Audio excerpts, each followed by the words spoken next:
I'm still kind of setting up here. Oh, there we go. Got to hit a button.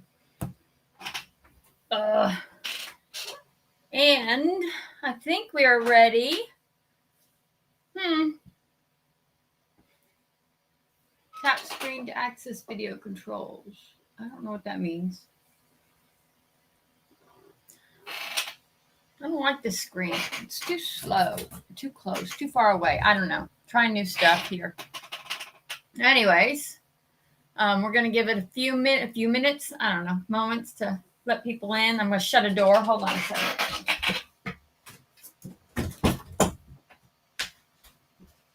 There we go. It has been a crazy morning. Hello, Emmy. I'm glad to see you join us. I'm going to start in just a second. Hi, Adam. It's been a while. I'm going to start in just a second. I've had a crazy day, and not where I want to be on this live today, but I am here, thank goodness. So, anyways, how y'all doing today? And Emmy, where are you joining us from? I got, by the way, streaming to YouTube, Twitter, LinkedIn. I know that Emmy and Adam are going through Instagram because I have to use a different device to do that one. But if you could tell me where you're at, and by the way, can you hear me okay? So, and I don't even know if Facebook can hear me.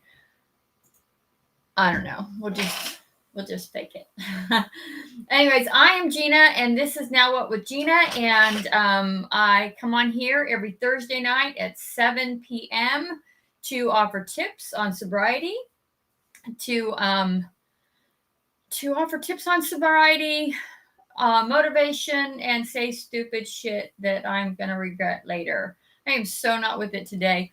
Today was a tough day for me, not because of anything in particular. My mom's back hurts, and I was running all over the place trying to get her some medications and settled, and thought we were going to have to go to the doctor. We should have gone to the doctor, but did not do that. So anyways, I'm a little out of sorts right now. But today I thought I would talk about something that happened the other day, a post that I had seen. So there's this girl that posts on Instagram that I follow, and she's cute as hell. I'm telling you, she's just, I don't know. She's just cute. I'm intrigued by her. I like looking. She's very pretty, but that's not why I'm intrigued by her. Because, well, I'm a girl, and so I'm not looking at it that way. But there's just something about her that's, she's young. She talks about sobriety and posts about sobriety, and she's so pretty.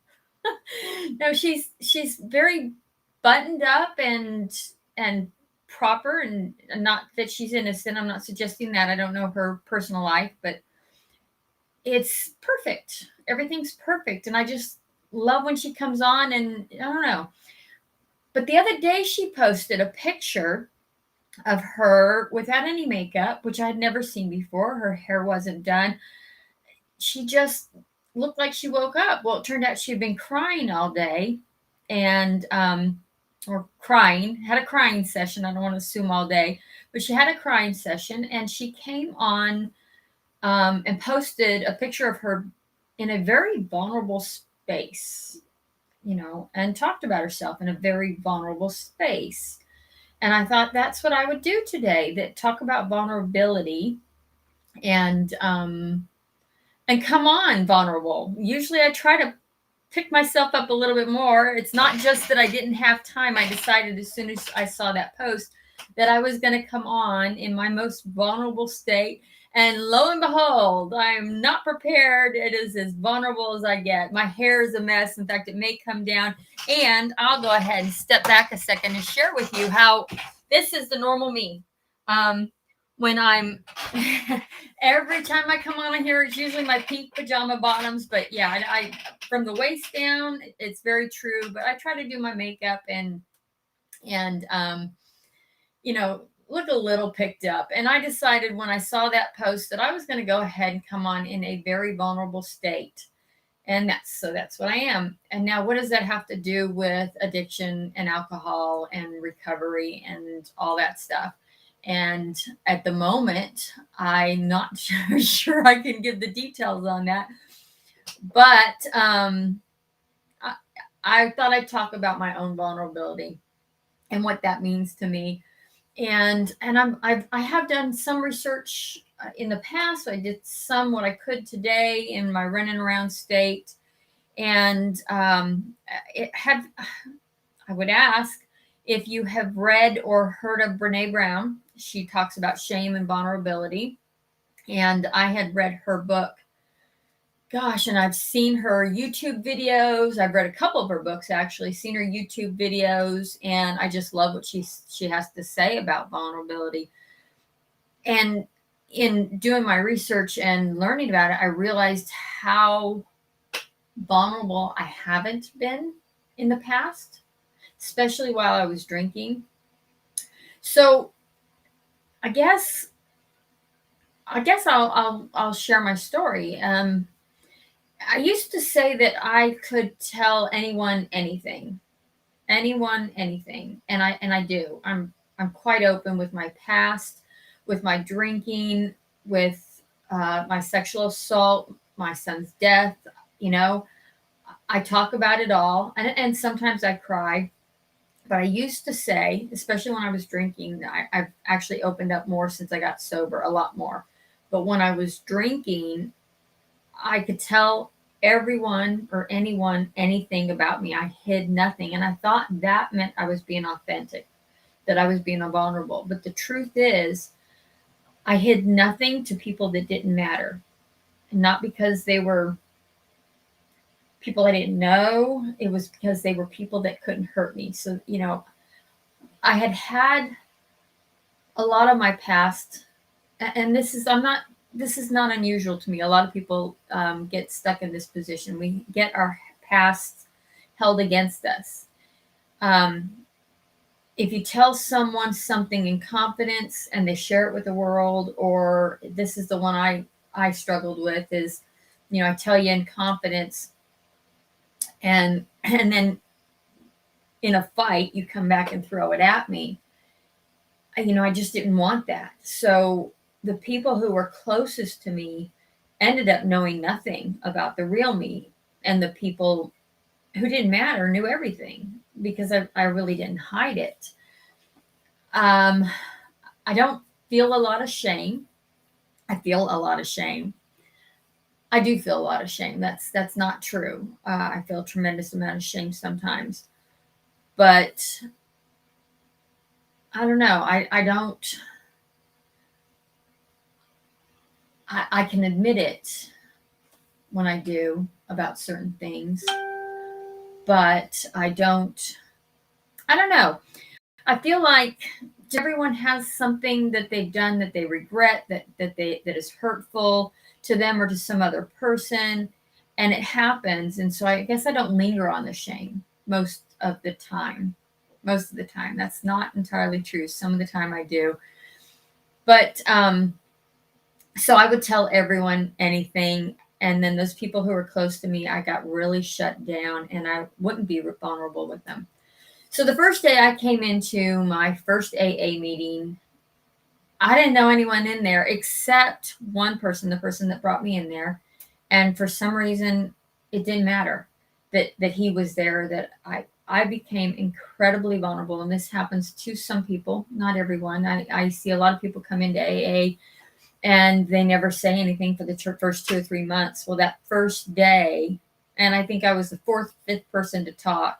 So it wasn't like I had all meeting to hear other people talk, but that first day, I let it all out. Every ounce of everything that was hurting me, the anger and the pain and the not feeling accepted and not being loved, and I just let everything out. And if they'd have asked me a question, a very dark question, I probably would have answered the question because I was incredibly vulnerable on that day. And otherwise, though, for the most part, I shut down a lot. So when I started attending the meetings and started talking, one of the things they said was that I'd have to admit to fears. And I said, I don't have any fears. I'm not afraid of anything. And on the surface, that may be true, but it's taken me a long time to be vulnerable enough to admit that I have fears. And I do have those fears. I push through them. I push through them a lot, but I absolutely have the fears. So one of the fears that I have is with what I'm doing here. The big fear I had before, it doesn't feel like a fear now. I feel unprepared now, but I'm not afraid of that. I'm afraid of that. I'm not terribly afraid of that. I'm here. I'm here. But so I guess what happened was that I would do it anyways. I would feel the fear and do it anyways and call that not being afraid. I don't know if that makes sense, but I called that not being afraid. I am going to see if I don't know if I can see what's going on Facebook, but I am going to try because I don't always get in well on Facebook. I don't know what happens, but my posts, they for some reason they can see me, but they cannot hear me. So I'm checking this out. Anyways, there I am now. Can they hear me? Let's see. Hello? Cannot hear me. So yes, they can. All right. So, and I don't, because I'm going through Restream, I'm not sure. If anyone is on Facebook, I would love for you to say hi, please. I'm checking out this new equipment and no one is responding on that, but I don't know if no one's responded or if it's just not coming through like it's supposed to. So if you could say hi, that would be awesome, and I'll be kind of looking for it. Anyways, so I was saying about my vulnerability is fear. I don't want anyone to know that I have these fears, and so I push through them. I do what I need to do. One of my favorite quotes, it used to be like on the first page of my syllabus when I taught, was "You must do the thing you cannot do." That's Eleanor Roosevelt said that, and I love that quote because you must do the thing you cannot do. Well, when I first started going live, I thought there's no way I can do that, and I did the thing, and now it's not that scary, and I'm way off track. So I went in and I said in my first day few AA meetings, I'm not afraid of anything. I'm not afraid of anything. And over time, I learned that I had a lot of fears that I had suppressed even from myself. In fact, the morning I woke up and decided to go to my first AA meeting, I was scared to death that I would be homeless, scared to death that I would live the rest of my life that way. That's what got me there. And even knowing that, I still refused to believe that I had any fears, that I was not afraid of doing things. I was afraid of dying alone. I was afraid of feeling emotions. I didn't want to feel those emotions. And if I have to think about that, part of it comes from this fear of looking weak, like I'm not in control, like I can be pushed over, like I'm gullible, like you can take advantage of me. I didn't want anyone to know that was possible. So no, I couldn't afford to be afraid. And I hid that even from myself. Being afraid is a huge vulnerability for me. And when I was afraid, I drank. I drank to cover up that fear, to hide from it, to numb myself from the idea, I can't see, from the idea of feeling. I didn't want to feel. So so prior to coming on, as I said, I was driving around all over the place, but I got to thinking about one of the things I wanted to talk about. Fear was one of them. Vulnerability was one of them. And if you didn't come in right first thing, I talked about um, this Instagram person, this person that I follow on Instagram, who had shown a picture of herself as she truly is, and the shock that I felt seeing it, because I'd never seen her in the pictures without the makeup, without being her beautiful self, out on the outside, beautiful self, because she I don't know her personally, so I can't say personally, but I would say on the inside she's also a very beautiful person. She comes on here daily just to offer motivation and positive support. So and she does that on her own time. As far as I can tell, she does blog, but I don't know that she's monetizing it. Maybe she is, I don't know, but she just does that to do that, to offer motivation. And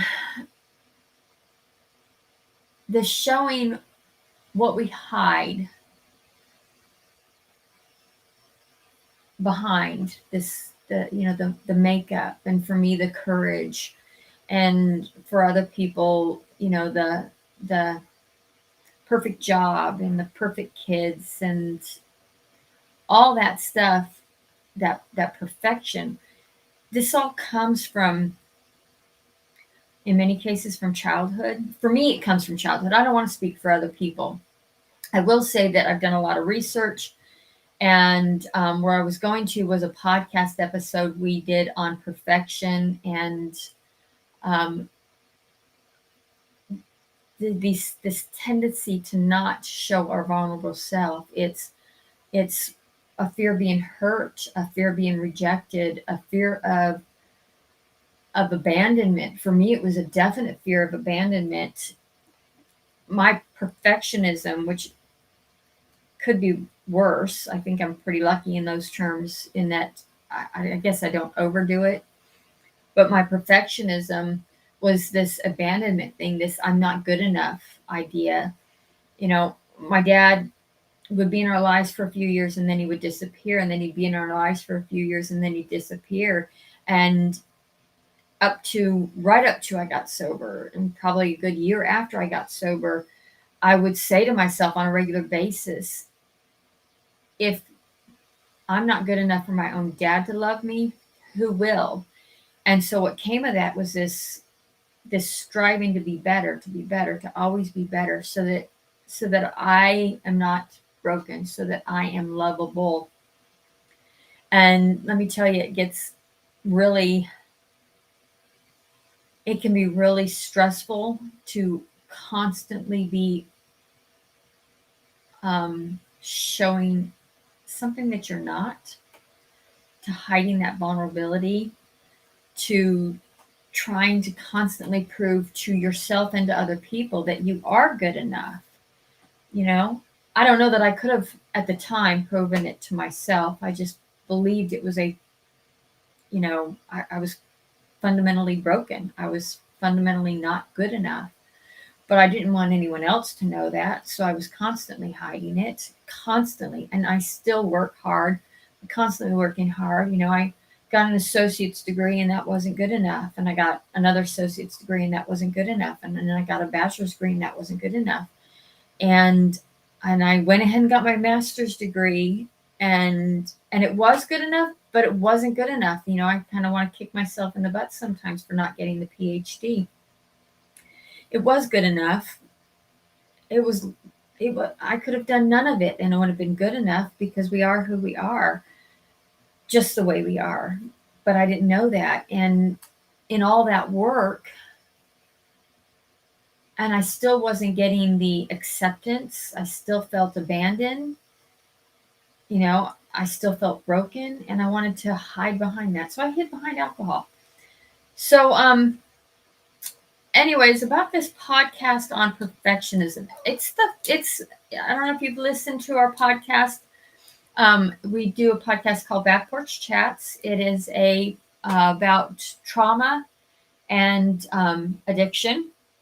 And the fourth podcast episode in, and I was listening to it today. It's, oh my God, so early. Fourth episode in, we had no clue what we were doing. And sometimes you can still say we have no clue what we were doing, but we're a lot more comfortable doing it.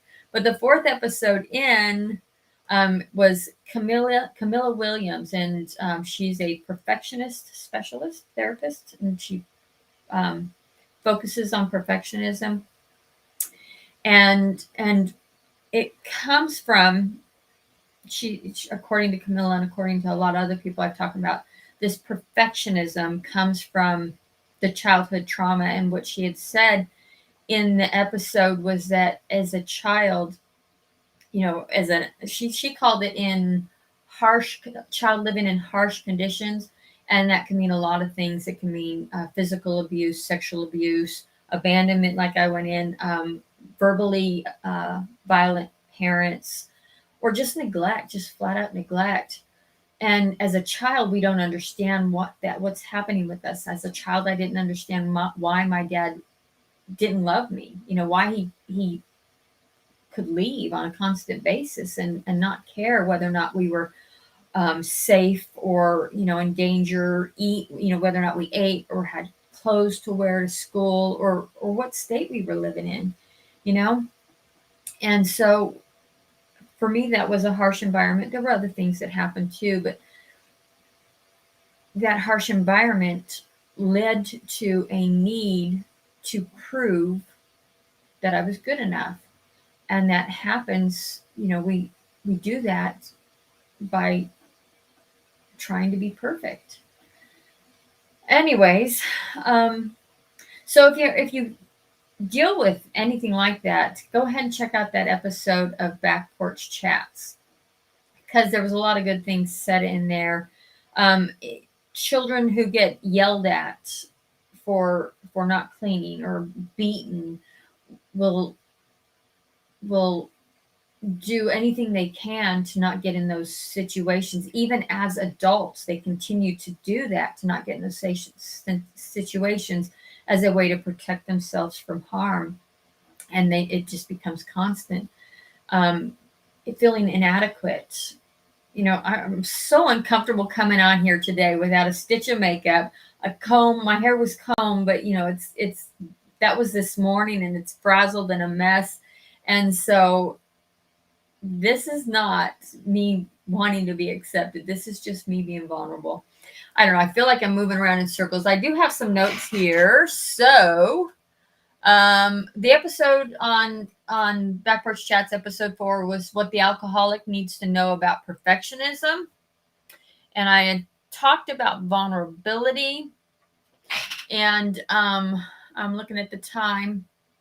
I don't know what else I wanted to say. Oh, I did want to talk about Christmas, and it fits in very nicely with this. So what I am going to say is that Christmas, I'm seeing there's some responses to the event, but I'm not seeing them on my screen, so I'm a little distracted. But Christmas. So growing up for Christmas, this perfectionism hit my mom. I won't tell her story because it's not mine to tell. But I will say that she had a difficult childhood, and Christmas was never fun for her. So that when she had us, my sister and me, Christmas had to be perfect. She did not want us to have that Christmas that she had. And so it had to be perfect. And she would spend money. I mean, we were never rich, so it wasn't like she could spend a lot, but she would definitely outspend herself in her means to buy us the perfect gifts. And the dinner had to be perfect. And grandma's fine china always went on the table. And the yelling and screaming started early, because dinner had to be cooked and the table had to be decorated. And, it was just so stressful for her. And now here I am, and Christmas is coming, and I don't actually care. Because, hold on a second. Because whatever happens, happens. What I'm going to remember about Christmas might be the food a little bit, but it's not usually. what I will remember about this Christmas is that my son isn't there. I don't know if my daughter will be there. She usually stops in. Hopefully, she will this year. Um, it won't be as big as it used to be, but I will be with my mom. My dad died last year, so he won't be there. The point is it's not going to be perfect. It is just not going to be perfect because there's going to be a lot of things missing. But I'm going to try and be present and to say it's enough, just the way it is. It's enough. I am so rambling in circles, so I'm going to get off of here. But I'm going to end with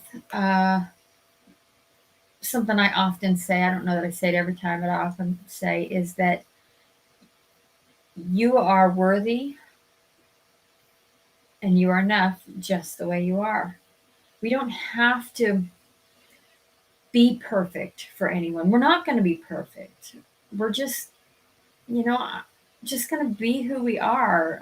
I don't have my hair done. Um, oh, I don't have my hair done perfectly, and I don't care. I'm good enough just the way I am.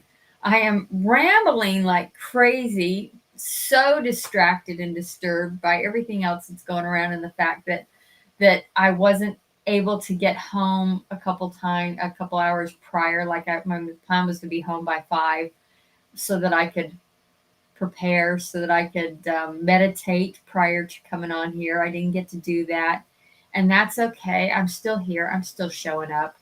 I'm still doing the best that I can. And yeah, that's just what it's going to be. So, anyways, I am going to stop rambling and I'm going to go eat some dinner and I'm going to take a deep breath and and I'm going to say that I have been very vulnerable in this episode. And guess what? I'm not melting. I'm not. No one's in here hitting me. You know, it's okay just the way it is. So, um, why don't you guys go ahead and have a wonderful Christmas for me, for you. Don't drink. You don't need to. It's going to be okay. And oh my God, I'm just going to quit. All right. Thanks and have a great weekend, Christmas. And actually, I think I will come on next Thursday. Uh, and I will see you then. All right. Thanks. Bye. Ah,